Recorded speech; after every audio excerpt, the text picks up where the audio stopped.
यजामहे सुगन्धिं पुष्टिवर्धनम्। नमस्कार फ्रेंड, बहुत बहुत स्वागत अभिनंदन मेरे चैनल एस्ट्रो रेखा में। फ्रेंड्स, जैसा कि आप सभी को मालूम है कि साल 2021 अपनी समाप्ति की ओर है और नव वर्ष साल 2022 आने वाला है। अब देखिए फ्रेंड, आज मैं आपके लिए लेके आई हूँ मिथुन राशि के लिए साल 2022 का वार्षिक राशिफल। यानी साल 2022 में मिथुन राशि वाले जातकों की सेहत, उनके कार्य व्यवसाय, नौकरी, स्टूडेंट्स और उनके रिश्तों का क्या वार्षिक राशिफल रहने वाला है, इसके बारे में हम विस्तार से चर्चा करेंगे। वीडियो प्रारंभ करने से पहले फ्रेंड्स, मेरा आपसे एक निवेदन है कि यदि अभी तक आपने मेरा चैनल सब्सक्राइब नहीं किया है तो उसको प्लीज़ सब्सक्राइब कर लें। फ्रेंड्स, अब बात करते हैं हम मिथुन राशि के लिए साल 2022 का वार्षिक राशिफल।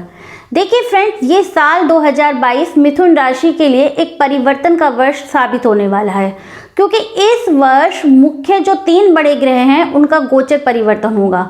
अप्रैल के माह में मुख्यतः 3 बड़े ग्रहों का गोचर चेंज होगा, इसलिए हम इस वर्ष को 2 भागों में बांट सकते हैं।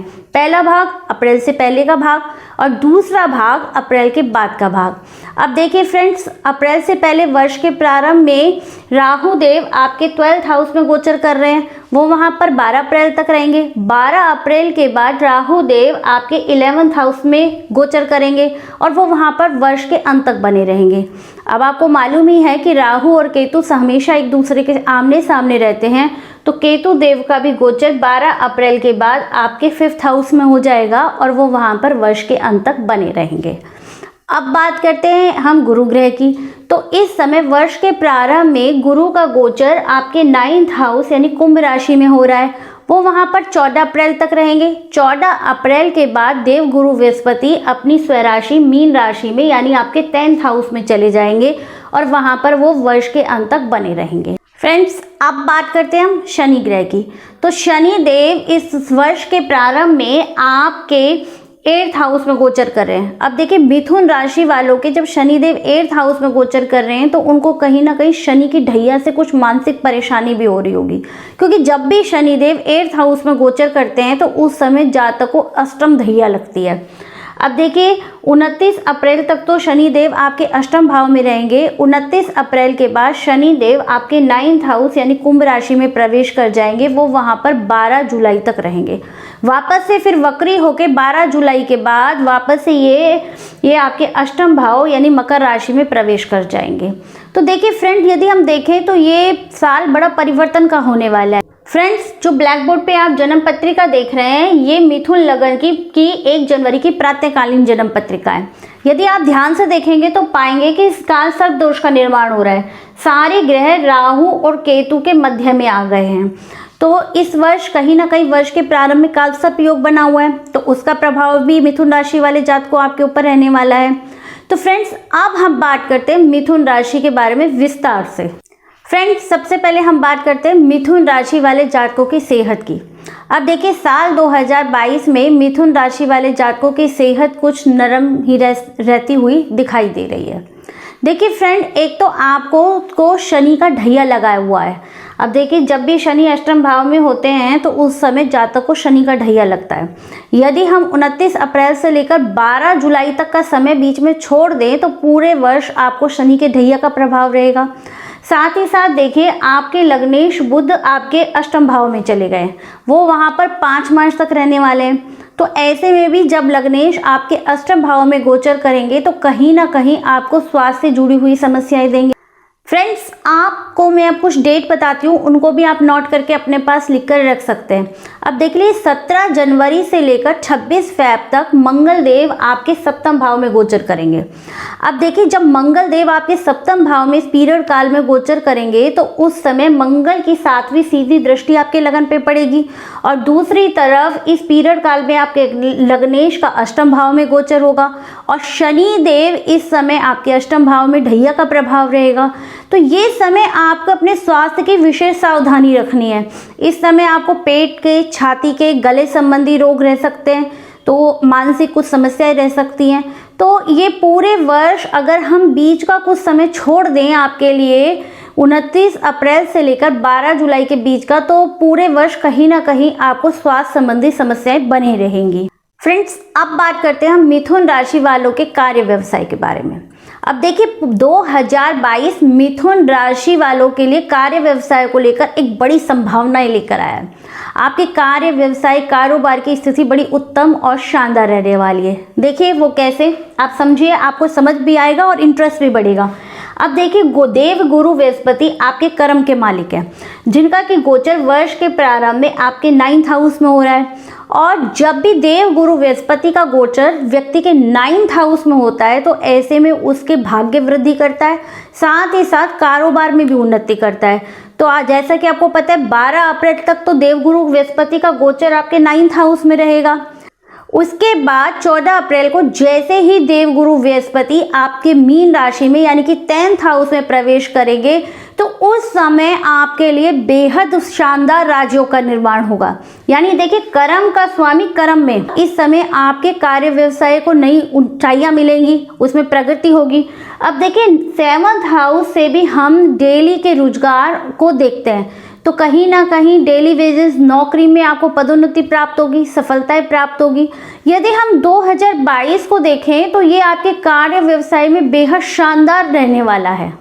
देखिए फ्रेंड, जब 29 अप्रैल से लेकर 12 जुलाई तक शनिदेव का गोचर भी जब आपके 9th हाउस में होगा तो उस समय आपको शनि की ढैया भी हट जाएगी। तो ये वो पीरियड काल होगा कि जब आप कोई नया कार्य शुरू करना चाहते थे, जो आपने काफी समय से सोच रखा था, तो वो भी आप कर सकते हो, उसमें भी आपको बेहद शुभ परिणाम प्राप्त होंगे। तो ओवरऑल देखा जाए तो मिथुन राशि वालों के जातकों के लिए कारोबार और उनके नौकरी के संबंध में बेहद शानदार वर्ष जाने वाला है। फ्रेंड्स, अब बात करते हैं मिथुन राशि वाले जातकों की धन की स्थिति। अब देखिए साल 2022 मिथुन राशि के जातकों के लिए धन की नई संभावनाएं लेकर आ रहा है। आपको पूरे वर्ष सुगमता से धन की प्राप्ति होती रहेगी। देखिए वो कैसे, क्योंकि वर्ष के प्रारंभ में आपके भाग्य भाव में गुरु का गोचर हो रहा है। अब गुरु का गोचर भाग्य भाव में होना आपके भाग्य को बढ़ाएगा, आपको धन की प्राप्ति, क्योंकि गुरुदेव की सीधी दृष्टि 7वीं दृष्टि आपके धन भाव पे जा रही है। तो ऐसे में आपको धन आसानी से प्राप्त होगा। लेकिन जैसे ही 12 अप्रैल के बाद राहु का गोचर आपके 11th हाउस में होगा तो उस समय स्थितियां आपके धन के मामलों में और अधिक पक्ष की बन जाएंगी। कि जैसा कि फ्रेंड्स आप जानते ही हैं कि जब भी राहु देव जिस भी गोचर में 11th हाउस से गोचर करते समय बेहद शुभ परिणाम देता है। तो यहाँ पे आपको मिथुन राशि के जातक को आपको अचानक से धन की प्राप्ति होगी और पूरे वर्ष आपको सुगमता से धन की प्राप्ति होती रहेगी। फ्रेंड्स, अब बात करते हैं हम मिथुन राशि वाले जातकों में स्टूडेंट्स की, विद्यार्थी वर्ग की। तो देखिए विद्यार्थी वर्ग के लिए वर्ष का जो प्रथम भाग है, जो आपका अप्रैल या जुलाई तक का समय, वो काफ़ी आपका सामान्य शुभ रहता हुआ दिखाई दे रहा है। लेकिन उसके पश्चात कहीं आपको थोड़ी बहुत समस्या आपके समय विपक्ष का बनता हुआ दिखाई दे रहा है। अब देखिए कैसे, इसको समझिए आप कि जैसे ही राहु का गोचर 12 अप्रैल के बाद आपके 11th हाउस में होगा तो राहु देव की सीधी दृष्टि आपके 7वीं दृष्टि आपके 5th हाउस पे पड़ेगी। तो ऐसे में 12 अप्रैल के बाद कहीं ना कहीं आपको अपनी विद्या या फिर कोई भी जो आपके कंपटीशन एग्जाम दे रहे थे उसमें आपको आशानुकूल परिणाम नहीं मिल पाएंगे। अब देखिए फ्रेंड, बीच के समय जो कि आपके 29 अप्रैल से लेकर 12 जुलाई तक, जबकि शनि देव का गोचर आपके कुंभ राशि में जाएगा, उस समय स्टूडेंटों को कुछ थोड़ी रिलीफ प्राप्त होगी। क्योंकि देखिए एक तो आपकी शनि की ढैया हट जाएगी, दूसरी तरफ चाहे कुछ समय के लिए ही पर शनि की ढैया आप पे से उतर जाएगी, और दूसरी तरफ शनि देव की भी जो 10वीं दृष्टि सीधे आपके 5th हाउस पे जा रही है, उसमें भी आपको परिवर्तन मिलेगा। लेकिन जैसे ही शनिदेव वापस से आपके मकर राशि में आएंगे तो ढैया भी प्रारंभ हो जाएगी और उनकी सीधी 10वीं दृष्टि भी आपके 5th हाउस पे पड़ेगी और दूसरी तरफ राहु देव की 7वीं दृष्टि पड़ेगी। तो ऐसे में विद्यार्थी वर्ग को समस्याएं होंगी और उनको आशानुकूल परिणाम नहीं मिल पाएंगे। फ्रेंड्स, अब बात करते हैं हम मिथुन राशि के जातकों के रिश्तों की। तो सबसे पहले हम बात करते हैं कुटुंब में। अब देखिए वर्ष के प्रारंभ में कुछ मिथुन राशि के जातकों आपको कुटुंब से समस्याएं रहती हुई रहेंगी। अब देखिए उसका कारण क्या है, क्योंकि शनि देव की 7वीं दृष्टि भी आपके कुटुंब हाउस में पड़ रही है और दूसरी तरफ केतु देव की नवी दृष्टि भी आपके कुटुंब भाव पे पड़ रही है। लेकिन जैसे ही अप्रैल के बाद कुछ गोचर में परिवर्तन होगा तो आपके अपने कुटुंब से जो मन मुटाव है, जो संबंधों में अनबन है या तल्खी है, उसमें कुछ आपको शुभता के परिणाम मिलने लगेंगे। अब देखिए, जैसे ही केतु का गोचर चेंज होगा तो उसकी नवी दृष्टि आपके सेकंड हाउस से हट जाएगी। दूसरी तरफ जब देव गुरु बृहस्पति का गोचर आपके मीन राशि यानी 10th हाउस में होगा तो देव गुरु बृहस्पति की 5वीं दृष्टि आपके सेकंड हाउस पे पड़ेगी। तो ऐसे में जो संबंध आपके बिगड़े हुए थे या कोई तल्खी आपके कुटुंब से चल रही थी तो वहां पे आपके संबंध सुधरते हुए नजर आएंगे। फ्रेंड्स, अब बात करते हैं मिथुन राशि वाले जातकों के संतान पक्ष की। अब देखिए, वर्ष के प्रारंभ में कुछ संबंध सामान्य दिखाई दे रहे हैं, लेकिन जैसे जैसे गोचर चेंज होगा अप्रैल के पश्चात तो संबंधों में कुछ संतान से आपका मनमुटाव होगा। आपकी संतान कुछ उन्नति कम करती हुई दिखाई देगी। तो उसका कारण क्या होगा कि राहु देव भी जब 12 अप्रैल के बाद आपके 11th हाउस में गोचर करेंगे तो उनकी सीधी दृष्टि आपके पंचम हाउस पे जाएगी। दूसरी तरफ जब 12 जुलाई के बाद शनिदेव वापस अपनी मकर राशि में आ जाएंगे तो उस समय उनकी 10वीं दृष्टि भी आपके पंचम हाउस पे पड़ेगी। और गुरुदेव जब मीन राशि में चले जाएंगे तो उनकी दृष्टि 7th आपके पंचम हाउस से हट जाएगी। तो ऐसे ना कहीं जो बाद का समय है, जो कि अप्रैल के बाद का समय है, उसमें कहीं ना कहीं आपके संतान से आपके संबंध बिगड़ते हुए दिखाई दे रहे हैं। जबकि जो वर्ष के प्रारंभ के समय है उसमें आपके संतान से आपके संबंध सामान्य बने रहेंगे। अब यदि हम मिथुन राशि के जातकों की लव लाइफ की बात करें तो वर्ष के प्रारंभ में आपकी लव लाइफ अच्छी रहने वाली है। जो भी कहीं ना कहीं जो भी अविवाहित जातक है, यदि वो प्रेम विवाह का कोई अपने विवाह करना चाहते थे तो वर्ष के प्रारंभ में जो अप्रैल तक का समय है उसमें कहीं ना कहीं वो प्रेम विवाह करते हुए दिखाई देंगे। लेकिन उसके बाद कहीं ना कहीं आपके प्रेम संबंधों में अनबन या तल्खी रह सकती है। फ्रेंड्स, अब बात करते हैं हम जीवन साथी की। तो मिथुन राशि के जातकों, जीवन साथी के साथ आपके पूरे वर्ष संबंध अच्छे बनते रहेंगे और आपके संबंधों में आपसी बॉन्डिंग बनती हुई दिखाई देगी। देखिए, उसका कारण यही है कि आपके सप्तम हाउस के मालिक का पहले तो गोचर हो रहा है आपके 9th हाउस में। जब 9th आपके सप्तम हाउस का स्वामी 9th हाउस में गोचर करेगा तो ये केंद्र और त्रिकोण का राजयोग बनेगा।